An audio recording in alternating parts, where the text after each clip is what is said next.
दोस्तों, आज का हमारा बहुत गंभीर विषय है शैतान कैसे मनुष्य को पाप में गिराता है, या हम दूसरे शब्दों में कह सकते हैं पाप से कैसे बचें। दोस्तों, हम सब इस विषय से अच्छी तरह परिचित हैं कि वो कानों में फुसफुसाकर, लालच देकर, शारीरिक कमजोरी देकर और हम अनजाने में कुछ ऐसा कर बैठते हैं जो हमें परमेश्वर से दूर ले जाता है। ये कोई रहस्य नहीं है, ये शैतान इब्लीस का काम है जो हमें फांसने के लिए घात लगाए बैठा रहता है। बाइबल बताती है कि शैतान एक झूठा और हत्यारा है। वो हमें इसलिए गिराता है क्योंकि वो नहीं चाहता कि हम परमेश्वर के साथ खुशी और शांति में रहें। वो देखता है कि परमेश्वर ने हमें अपनी छवि में बनाया है और इससे वो जलता है। शैतान मुख्य रूप से हमारी 3 मानवीय कमजोरियों पर वार करता है जिन्हें बाइबल संसार की अभिलाषा कहती है। दोस्तों, जब हमारी बुनियादी शारीरिक इच्छाएं जैसे वासना ये अनियंत्रित हो जाती है तो शैतान उन्हें हमारे खिलाफ इस्तेमाल करता है। उसी प्रकार चीजों को देखने और उन्हें चाहने का लालच, जैसे धन, संपत्ति, दिखावा, आज ये सोशल मीडिया और विज्ञापनों में सबसे ज्यादा दिखता है।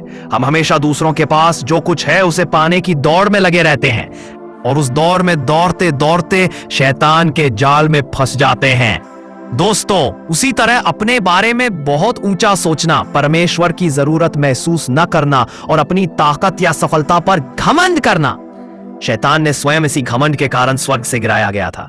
दोस्तों, शैतान हमें पाप में धकेलने के लिए बहुत चालाक तरीके अपनाता है। शैतान परमेश्वर के वचन पर संदेह पैदा करता है। सबसे पहले उसने आदम और हव्वा से यही पूछा था, क्या सचमुच परमेश्वर ने कहा है कि तुम इस फल को मत खाना? आज भी शैतान यही कहता है। क्या बाइबल की बात आज भी लागू होती है? क्या परमेश्वर सच में इतना दयालु है कि तुम्हें माफ कर देगा, या क्या परमेश्वर सच में कठोर है कि तुम्हें सजा देगा? दोस्तों, शैतान झूठ बोलता है कि पाप का कोई गंभीर परिणाम नहीं होगा। वह कानों में फुसफुसाता है कि यह तो छोटा सा झूठ है, सब लोग बोलते हैं, इसमें कौन सी बड़ी बात है। लेकिन परमेश्वर हमें यह यकीन दिलाता है कि पाप क्षणिक सुख देगा, जबकि बाइबल कहती है कि पाप का अंत मृत्यु है।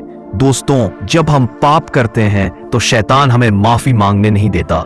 वह हमारे मन में दोष और निराशा भर देता है ताकि हम परमेश्वर के पास माफी मांगने ना जा पाएं। वह फुसफुसाकर कहता है, तुम बहुत बुरे हो, परमेश्वर तुम्हें कभी माफ नहीं करेगा। उसका लक्ष्य यही है कि आप इतने निराश हो जाएं कि हार मानकर परमेश्वर से दूर हो जाएं। उस महान परमेश्वर का धन्यवाद हो कि उन्होंने हमें इस युद्ध को जीतने का अचूक हथियार दिया है, वो है बाइबल।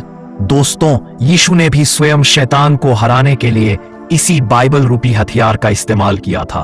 आप प्रतिदिन बाइबल पढ़ें और मनन करें, बाइबल को कंठस्थ करें। बाइबल एक जयवंत हथियार है। वचन का ज्ञान शैतान के संदेह को जड़ से खत्म करने में मदद करता है। दोस्तों, यीशु ने अपने शिष्यों से कहा था, जागते रहो और प्रार्थना करते रहो ताकि तुम परीक्षा में ना पड़ो। आत्मा तो तैयार है पर शरीर दुर्बल है। निरंतर प्रार्थना करें, पवित्र आत्मा की शक्ति मांगो। केवल पवित्र आत्मा ही हमें शैतान की दुष्ट चालों को पहचानने और उन पर विजय पाने का बल देती है। परमेश्वर में समर्पण होना, याकूब 4 उसका 7 पद में लिखा है। इसीलिए परमेश्वर के अधीन हो जाओ और शैतान का सामना करो तो वे तुम्हारे पास से भाग निकलेगा।